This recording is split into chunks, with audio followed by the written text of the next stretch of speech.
보통 새해가 되면 온갖 희망과 부푼 꿈들로 활기가 넘치기 마련입니다. 그러나 작년에 이어 올해도 새해 분위기는 그리 희망적이지 않은 것 같습니다. 위정자들의 실책으로 경제 상황은 계속 악화일로를 걷고 있고, 정치적으로는 대통령 선거를 앞두고 온갖 흑색 선전이 난무하여 눈을 돌리는 곳마다 절로 한숨을 쉬게 하니 말입니다. 심지어 북한은 올해에만 벌써 3번이나 동해로 미사일을 발사하는 등 나라 안팎으로 불안은 더하고 있으며, 햇수로 어느덧 3년째에 접어든 코로나 재앙은 아직도 그 끝을 알 수 없는 상황입니다. 이러한 상황에서 교회가 세상의 희망이 되고 소망이 되어야 함에도 코로나 초기부터 마치 교회가 확산의 주범이라도 되는 듯이 몰아가는 여론과 정부 당국으로 인해 불명예스러운 오해를 받으며 세상 사람들에게 외면을 당하기까지 하니 정말 기운이 쭉쭉 빠져버리고 힘이 나지 않는 연초를 지나고 있습니다. 그런데 오늘 성경 본문에서 이스라엘 백성들이 겪었던 형편과 심정이 바로 오늘날 우리의 상황과 별반 다르지 않는 것을 보게 됩니다. 바벨론 포로지에서 예루살렘으로 돌아온 이스라엘 백성들은 학개와 스가랴 선지자의 지도 아래 무너져 잿더미가 된 성전을 재건하고는 있었지만 그것은 매우 힘든 일이었습니다. 그 옛날 영광스럽던 예루살렘은 폐허가 되어버렸고 이방 민족들로부터 조롱과 위협을 당하며 하나님의 영광은커녕 오히려 저주와 수치의 대명사로 불리고 있었기 때문입니다. 그런 예루살렘이 다시 이전처럼 자랑스럽고 영광스럽게 회복되는 것은 모든 이스라엘 백성이 한마음으로 바라는 소망이었습니다.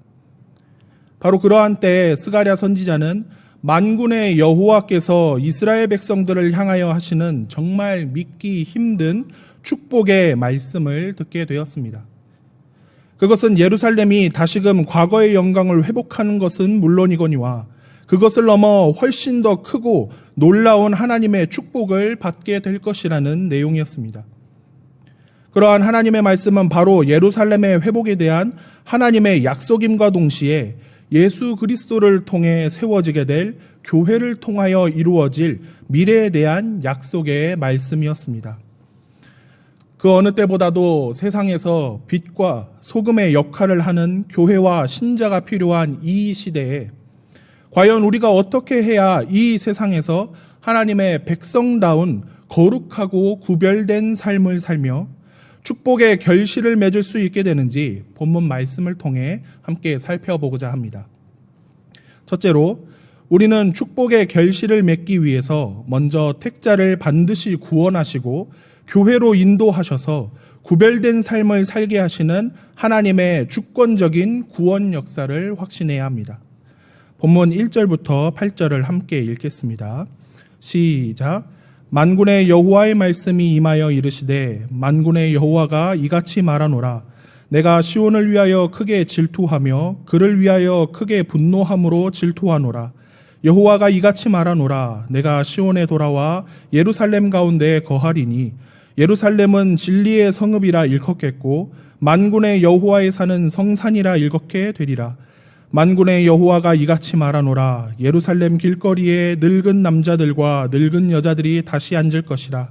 다 나이가 많으므로 저마다 손에 지팡이를 잡을 것이요 그 성읍 거리에 소년과 소녀들이 가득하여 거기에서 뛰놀리라. 만군의 여호와가 이같이 말하노라. 이 일이 그날에 남은 백성의 눈에는 기이하려니와 내 눈에야 어찌 기이하겠느냐. 만군의 여호와의 말이니라. 만군의 여호와가 이같이 말하노라. 보라, 내가 내 백성을 해가 뜨는 땅과 해가 지는 땅에서부터 구원하여 내고 인도하여다가 예루살렘 가운데 거주하게 하리니 그들은 내 백성이 되고 나는 진리와 공의로 그들의 하나님이 되리라. 아멘. 하나님께서는 내가 시온을 위하여 크게 질투하며 그를 위하여 크게 분노함으로 질투하노라고 말씀을 시작하십니다.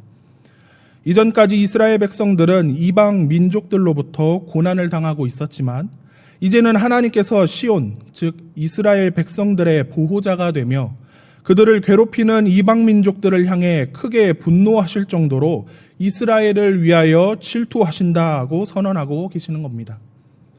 이제 하나님께서는 시온에 돌아와 예루살렘 가운데 거하시겠다고 말씀하시는데, 이것은 스가랴 선지자가 포로기 이전에 이스라엘 백성들이 하나님의 백성으로서 마땅히 드려야 할 예배를 예루살렘에서 드리지 않자 하나님이 시온을 떠나셨다고 말한 에스겔 선지자의 표현을 빌려 그 반대 상황인 예루살렘의 회복을 이야기하고 있는 것입니다. 일단 여호와 하나님께서 예루살렘에 거하게 되자 예루살렘은 진리의 성읍이라 일컬어지게 되었고, 만군의 여호와의 산, 즉 시온산은 성산이라고 불리게 되는 영광스러운 회복이 이루어지게 될 것이라고 하셨습니다. 이러한 예루살렘의 회복은 이스라엘 백성들이 무언가를 잘해서 이루어진 것이 아니었습니다. 오직 하나님의 열정적이고 무조건적인 사랑으로 이스라엘 백성들의 죄가 용서받을 수 있었던 것입니다. 나아가 하나님께서 주권적으로 다시 시온에 돌아와 주시고 예루살렘에 거하심으로써 다시금 예루살렘이 진리의 성읍으로 하나님이 보호해 주시는 성산으로 회복될 수 있었던 것입니다. 하나님께서는 스가랴 선지자를 통해 그렇게 회복된 예루살렘에 대한 보다 더 구체적인 모습을 말씀해 주십니다. 먼저 예루살렘 길거리에는 늙은 남자들과 늙은 여자들이 앉아 쉬고 있고, 성읍 거리마다 소년과 소녀들이 가득하여 뛰노는 모습이었습니다. 고대 사회에서 노인이 될 때까지 장수할 수 있다는 것은 그 나라가 정말 강력하고 안전이 보장되어야만 가능한 것이었습니다. 또한 거리마다 어린이들이 마음껏 뛰놀 수 있는 것 역시 전쟁이 없고 평화가 보장된 상태가 아니면 어려운 일이었습니다. 그러니 하나님께서 말씀하고 계신 미래의 예루살렘은 노인들이 한가로이 앉아 쉬고 어린이들이 마음껏 뛰놀 수 있을 만큼 평화롭고 안전한 곳이 될 것이라는 뜻입니다. 이러한 모습은 사람들의 눈에 기이한 일, 즉 포로에서 귀환한 이스라엘 백성들에겐 정말 믿기 힘든 기적 같은 일이었습니다. 그러나 내 눈에야 어찌 기이하겠느냐라고 말씀하신 대로 하나님께 결코 기이한 것이 아닌, 다시 말해 어렵고 힘든 일이 아니라 그저 일상의 일이라고 하신 것입니다. 왜냐하면 바로 전지전능하신 하나님께서 구원해 주시기로 택한 당신의 백성들을 해가 뜨는 땅과 해가 지는 땅에서부터 인도하여 예루살렘에 거주하도록 주권적으로 역사해 주실 것이기 때문이었습니다. 그러니 그 진리의 성읍, 거룩한 산은 거하게 될 하나님의 백성된 자들의 입에서는 진리와 공의의 하나님께 찬양과 감사가 절로 터져 나오게 될 것이었습니다. 저와 여러분은 그 무엇보다도 진리와 공의의 하나님께서 주권적으로 우리를 구원하셨음을 확신해야만 합니다. 우리의 어떤 능력이나 자격, 조건 때문이 아니라 전적으로 하나님의 우리를 향한 무조건적이고 열정적인 사랑으로 구원해 주셨음을 확실하고 분명하게 믿어야 합니다. 제가 담당하고 있는 초등 3부 주일학교는 초등학교 5학년과 6학년에 해당하는 어린이들을 대상으로 하는 부서입니다. 오랜 시간 코로나 재앙으로 인해 교회에 출입하지 못하고 온라인으로만 예배를 드려야 했고, 선생님들과 반 친구들과도 만나지 못하는 상황 가운데 있었습니다. 그러던 중에 작년 11월 21일 추수감사주일과 그 다음 주일까지 2주 동안 예배당에서 하나님께 예배를 드릴 수 있었습니다. 물론 방역수칙 준수와 거리두기, 그리고 마스크 착용 등과 같은 제한된 내용이 많았지만, 그럼에도 불구하고 오랜만에 교회 안에서 어린이들이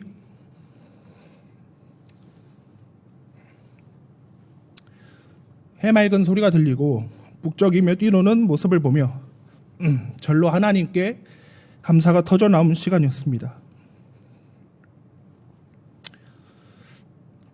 이전에는 정말 너무나 당연하게만 여겼던 예배당 예배조차 이제는 정말 바라는 희망 상황이 될 정도로 기이하고 어렵게 되어버린 상황 가운데 과연 앞으로 다시 온전한 예배당 예배를 마음껏 드릴 수 있는 그날이 올 수 있을까 의심하는 분도 혹 있을지 모릅니다. 하지만 사람의 눈에 기이해 보일지라도 전능하신 하나님께서 당신의 절대 주권을 발휘하시기만 하면 전혀 어려운 일이 아닙니다. 지금 당장은 예배당 예배가 이루어지지 않고 교회에 모여 이전처럼 성도 간의 교제를 나누지 못한다고 해서 결코 낙심할 필요가 없는 이유는 바로 절대 주권의 하나님께서 다시 회복시키실 그날이 있음을 저와 여러분은 확신할 수 있기 때문입니다. 어떻게 우리가 그 사실을 확신할 수 있겠습니까? 그 이유는 사람의 어떤 능력이나 자격으로 이 땅의 교회가 진리의 성읍이 된 것이 아니고 사람의 착한 행실로 교회가 성산이 된 것이 결코 아니기 때문입니다. 오직 하나님께서 뜨거운 열정으로 우리를 사랑해 주시고 독생자 예수 그리스도를 보내주심으로 그의 몸된 교회가 세워지게 하셨기 때문입니다. 세상은 교회와 성도를 향해 너의 하나님은 어디 있느냐고 조롱하고 저주받은 삶이라고 손가락질 해온다 할지라도 우리는 진리와 공의의 하나님께서 반드시 우리를 구원해 주실 것을 확신해야 합니다. 하나님의 주권적인 구원의 역사로 다시금 교회에 구원받은 성도들이 모여들고 앞날을 책임질 어린이들이 교회에서 끊이지 않고 뛰놀게 하시며 구별된 하나님의 백성으로 살아가게 하실 축복의 미래를 믿음으로 소망하고 확신하며 반드시 함께 누리시는 성도님들이 되시기를 간절히 바랍니다. 둘째로 우리는 축복의 결실을 맺기 위해 구원받은 백성으로서 하나님의 집인 교회를 세우며 교회를 중심으로 더욱 충성해야 합니다. 9절부터 13절 말씀을 함께 읽겠습니다. 시작. 만군의 여호와가 이같이 말하노라. 만군의 여호와의 집 곧 성전을 건축하려고 그 지대를 쌓던 날에 있었던 선지자들의 입의 말을 이날에 듣는 너희는 손을 견고히 할지어다. 이날 전에는 사람도 삭슬받지 못하였고 짐승도 삭슬받지 못하였으며 사람이 원수로 말미암아 평안히 출입하지 못하였으니 내가 모든 사람을 풀어 서로 치게 하였느니라. 만군의 여호와의 말씀이니라. 이제는 내가 이 남은 백성을 대하기를 옛날과 같이 아니할 것인즉 곧 평강의 씨앗을 얻을 것이라. 포도나무가 열매를 맺으며 땅이 산물을 내며 하늘은 이슬을 내리리니 내가 이 남은 백성으로 이 모든 것을 누리게 하리라. 유다 족속아 이스라엘 족속아 너희가 이방인 가운데서 저주가 되었었으나 이제는 내가 너희를 구원하여 너희가 복이 되게 하리니 두려워하지 말지니라. 손을 견고히 할지니라. 아멘. 하나님께서는 예루살렘의 회복과 이스라엘 백성을 향한 주권적인 사랑을 알려주신 이후에 너희는 손을 견고히 할지어다 라고 말씀하십니다. 손을 견고히 하라는 것은 만군의 여호와의 집 곧 성전을 건축하는 일을 열심히 완수해내라는 권면이었습니다. 바벨론 포로지에서 돌아온 이스라엘 백성들을 향해 하나님께서는 선지자들의 입의 말을 통해 성전 재건을 명하셨습니다. 그렇지만 본문이 기록된 당시 이스라엘 백성들은 매우 게을러진 상태였습니다. 그 지대를 쌓던 날, 즉 성전 재건은 시작되었지만 현재의 상황은 짐승을 부려 일을 한 삭은 물론 사람이 일해도 재삭슬 받지 못하여 경제적, 정치적으로 불안한 시기였습니다. 더군다나 계속되는 이방 민족들의 횡포와 방해로 예루살렘에 출입하는 일조차 평안하지 못한 상황이었습니다. 그 이유는 하나님께서 모든 사람을 풀어 서로 치게 하셨기 때문이었습니다.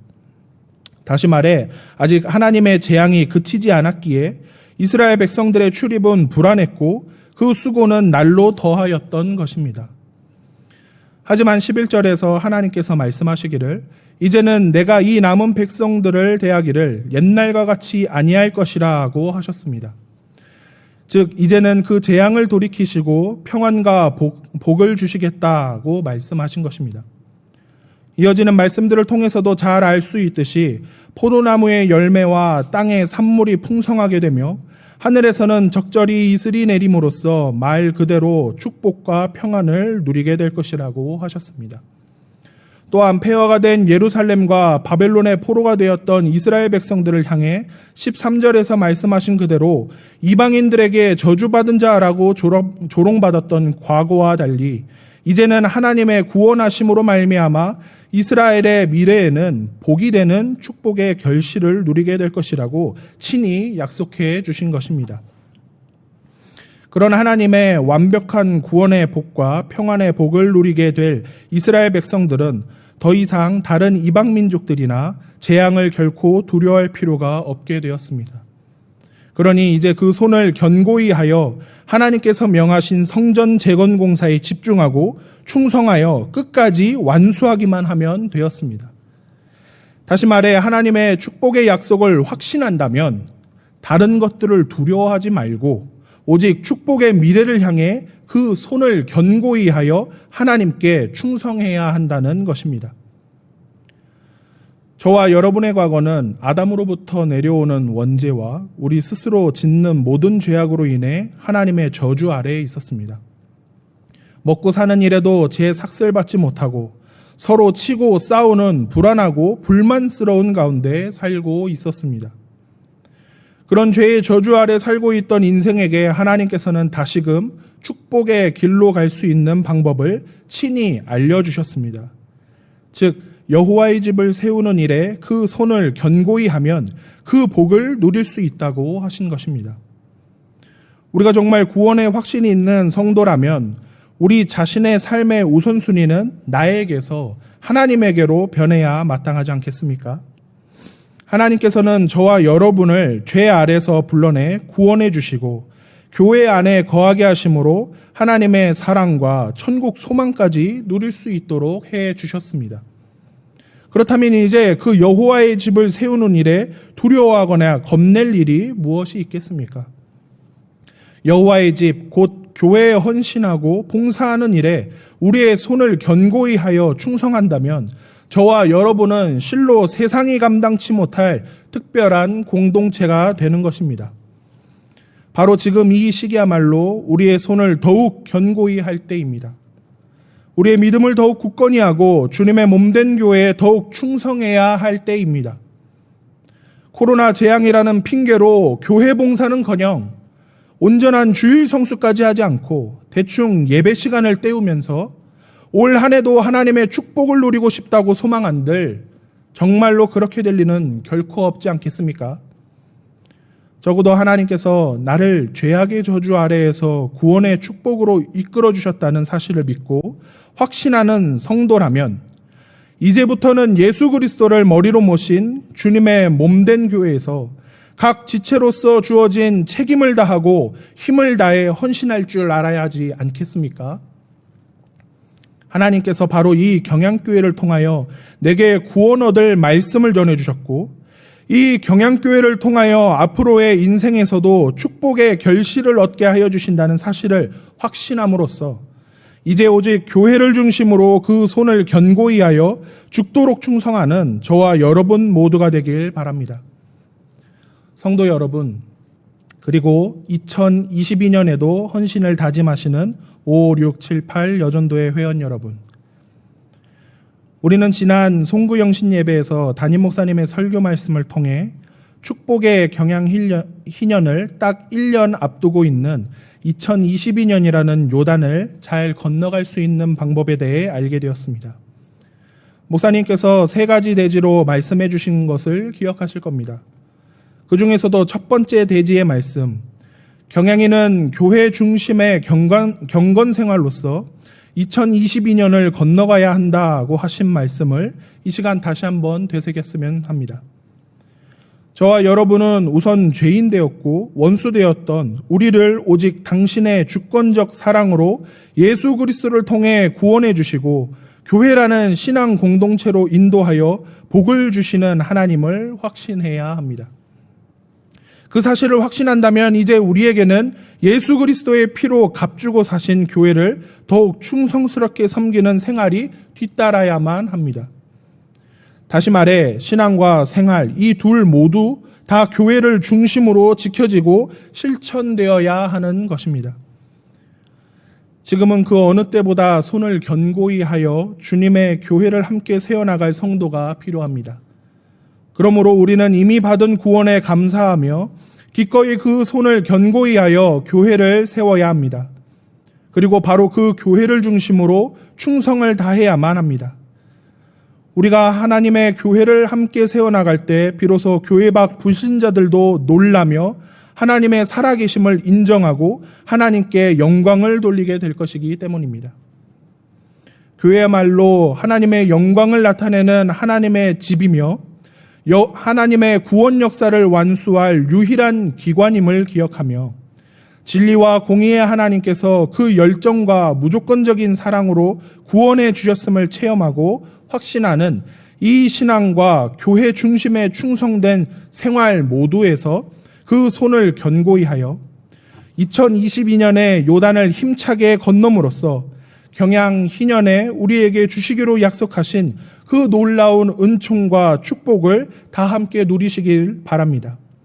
뿐만 아니라 이 세상에서 구원인으로서 거룩하게 구별된 삶을 통해 빛과 소금의 사명을 다하며 영원한 천국에까지 꼭 함께 이르는 축복의 결실을 반드시 맺어서 하나님께 영광 올려드리는 저와 여러분 되기를 간절히 바랍니다.